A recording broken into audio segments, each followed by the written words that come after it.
Well, good morning, guys. Welcome. Thank you for coming to Color Theory and Design. This class is going to kind of focus on different landscape styles and then how we can use color in our landscape. So just to let you know a little bit about myself, my name is Kat May. I have been born and raised in the Bay Area. I've been working in horticulture for over 20 years. The last 10 years, I focused more in landscape design, and I'd say about the past 5 years, really focusing on regenerative landscape design, more recycled products, better irrigation, more drought-tolerant California native plants, creating habitats. I've worked for a few very popular nurseries over the years and wineries and consulted with businesses also. So I've got lots of information in my head. Let's see if I can translate it to you guys. So the best place to start really is to understand where we live. So in our area, in this Dublin Tri-Valley, we have cold winters. We do get seasonal rain, not as much as we really want. Hot summers, hot, dry summers.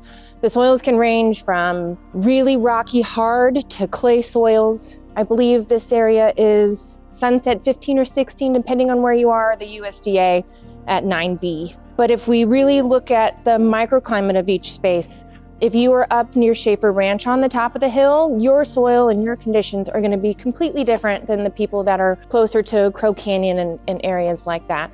So you can't just look at your friend's yard and be like, well, if she planted it, I can plant it because we're in the same zone. We have a lot of microclimates in the Tri-Valley. Well, actually in the whole Bay Area. If you go up towards Marin in Northern California, they're going to be a lot different than here. So just because we know our zones doesn't mean that all the plants are going to work for us.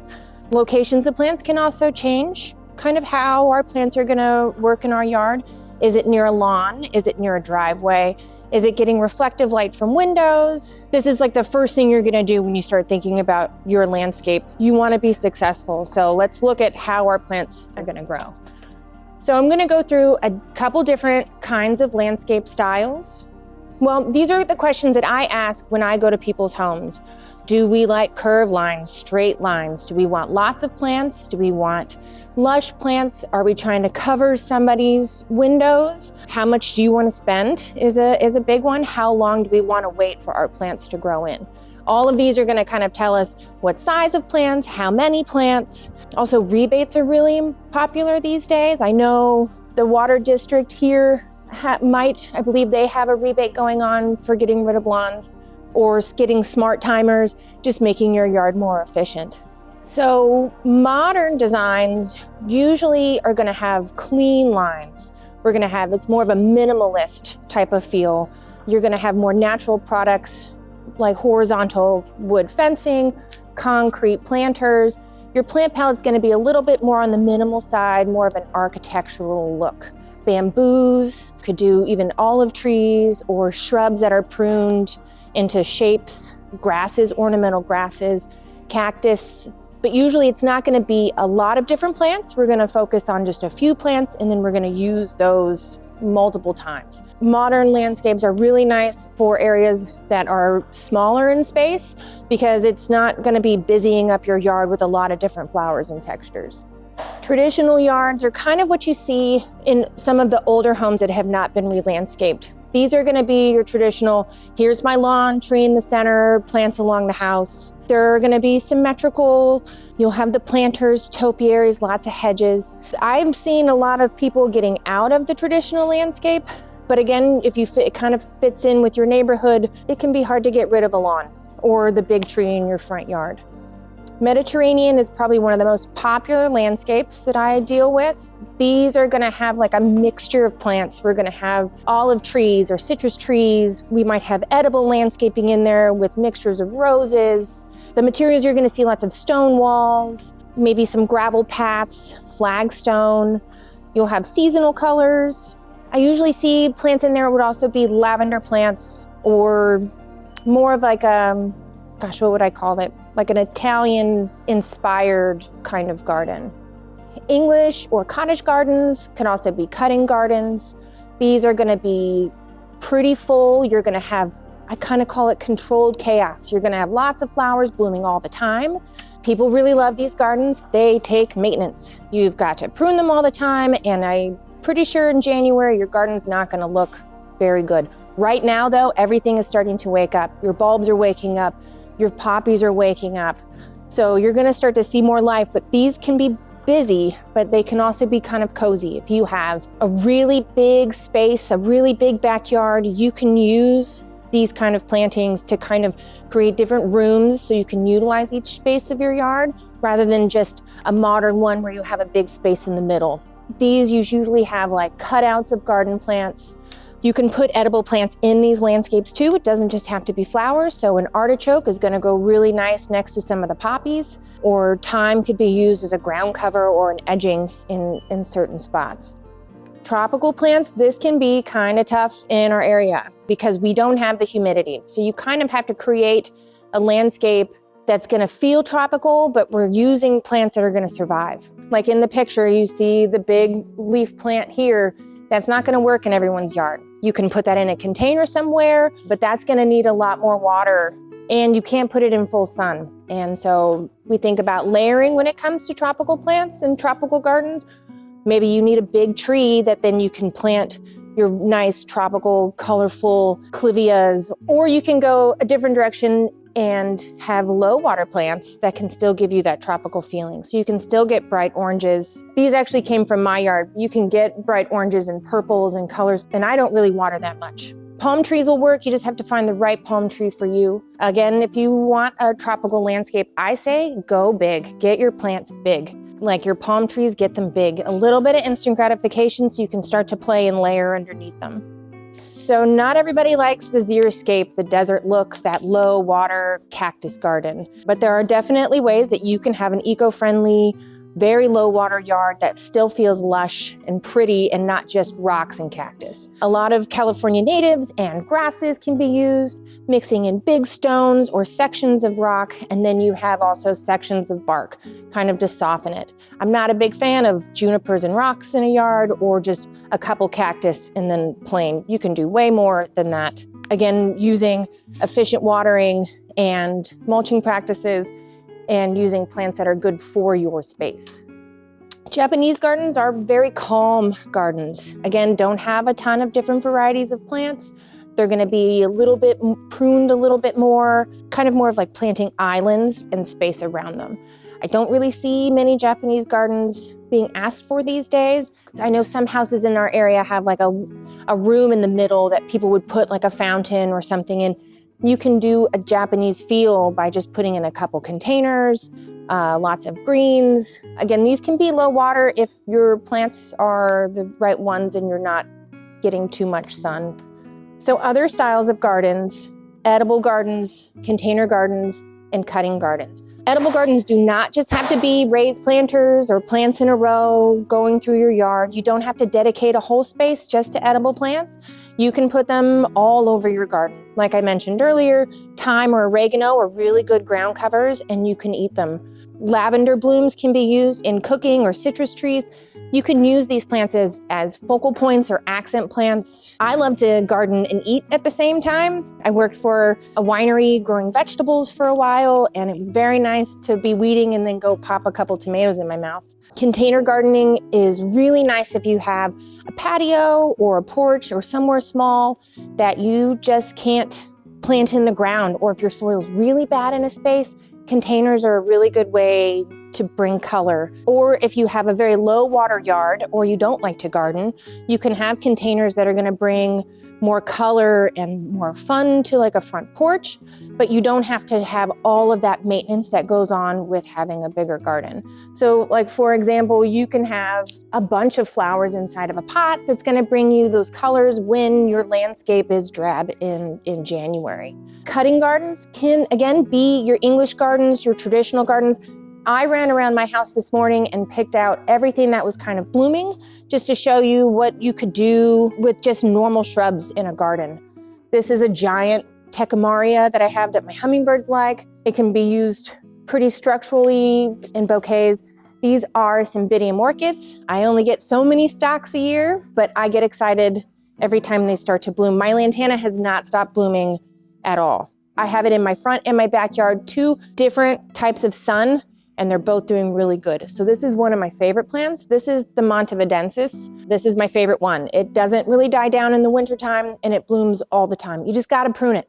Don't be afraid to whack it back every once in a while. Then you have loropetalums that are starting to bloom now. This is actually some arugula that was on top of my chicken hutch. My yard is small, so I put a planter box on top of my chicken hutch, and I'm growing edible plants up there, and this is arugula. Once it starts to bloom, you can eat these or put them in salad, and it just tastes like a more intense arugula. Same with broccoli flowers. You can eat broccoli flowers. They taste spicy on salads. Bulbs are a really good way to bring color into your yard with no work. You dig a hole, you put the bulb in the ground, you walk away, and then it blooms for you. You don't have to worry about watering them or cutting them back or anything. I was very excited to see how much freesia was blooming in my yard because I couldn't see it for a while. Then there's other plants that I grow in containers that then I can use for arrangements. So this is a Muhlenbeckia, a wire vine that's in a pot that I can trim and then use in arrangements. Same with ferns, fern leaves. They're really good for arrangements also. So this is big, right plant, right place. This is really important to me. You have to look at how big is your space? How big do you want your plants? How long do you want to wait? Read the tags. The tags are going to have the information on how tall they get, how much sun they need, how much water. Just because you think it's pretty and you really want it to work in a spot, I can't guarantee that that's going to work if we're not following the directions of what they're telling us. How many do you need? How big is your space? How fast do you want it to grow in? And how much pruning do you want to do? So if you want instant gratification, you're trying to block that neighbor or the little kid who keeps looking into your yard from that window. Again, I'd say instead of going quantity, just go bigger. So don't use 15 of something. You can use 7, but you're getting it in a 15-gallon size. That way you're already kind of getting that instant gratification, but you're not going to have to pull plants out or prune when they all grow together.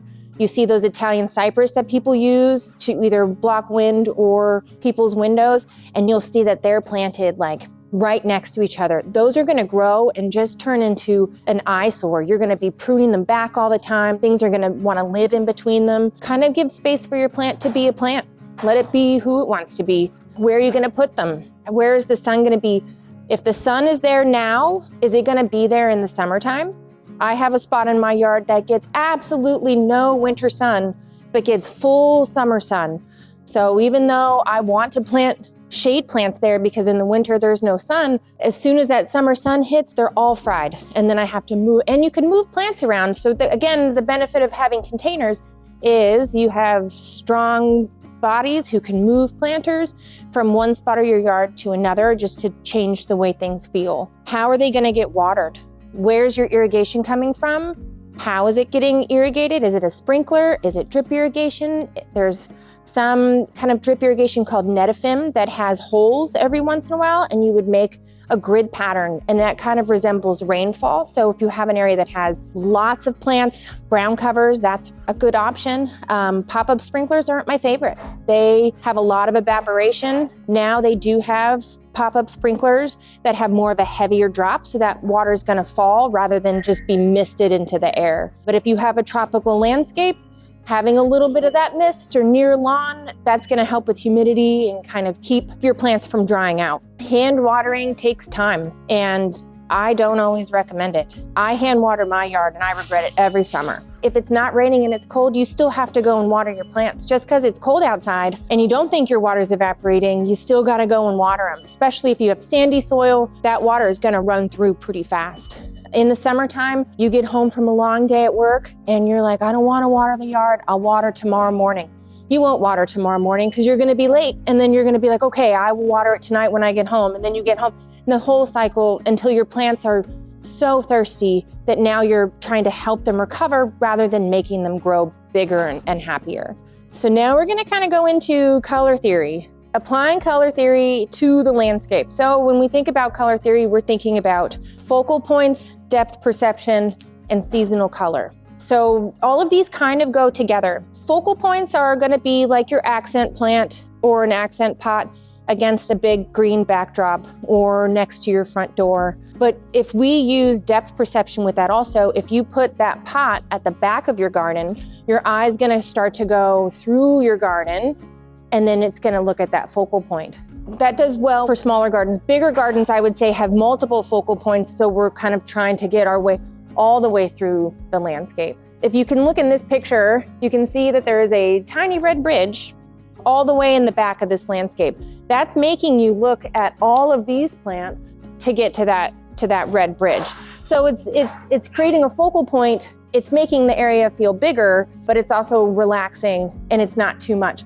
In the seasonal colors, Japanese maples can bring a lot of attraction to a garden, so we don't have to worry about pots. So plants can also be focal points or help with depth perception in the landscape. Remember though, with focal points, your focal point still has to go with the rest of your garden. If your garden is all pastels and you bring in one red pot, or if you have a very cottagey garden and then you're trying to bring in a modern piece, it's not always gonna fit. So again, we go back to what colors do I like to look at? What makes me happy in a garden?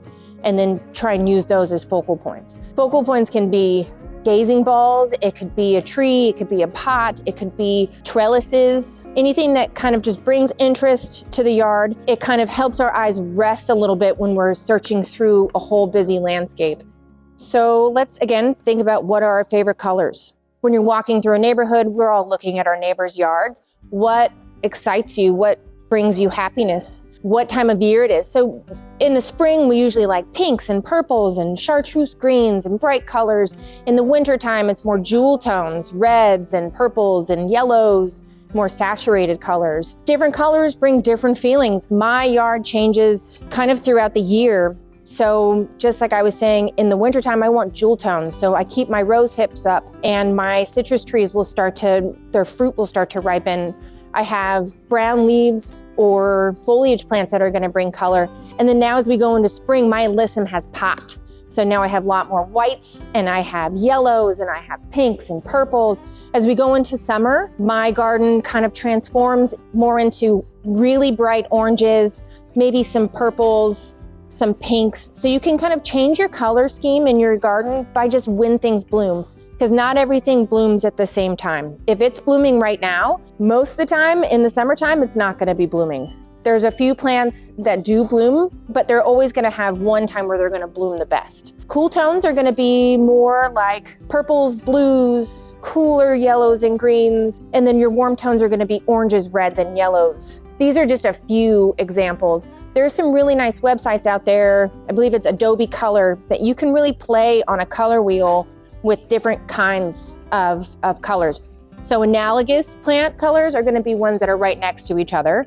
And then you have complementary colors that are like looking at each other across the way. So you can find a plant in every shade. This is just a few of the ones that I came up with when I was trying to think of a rainbow of plants.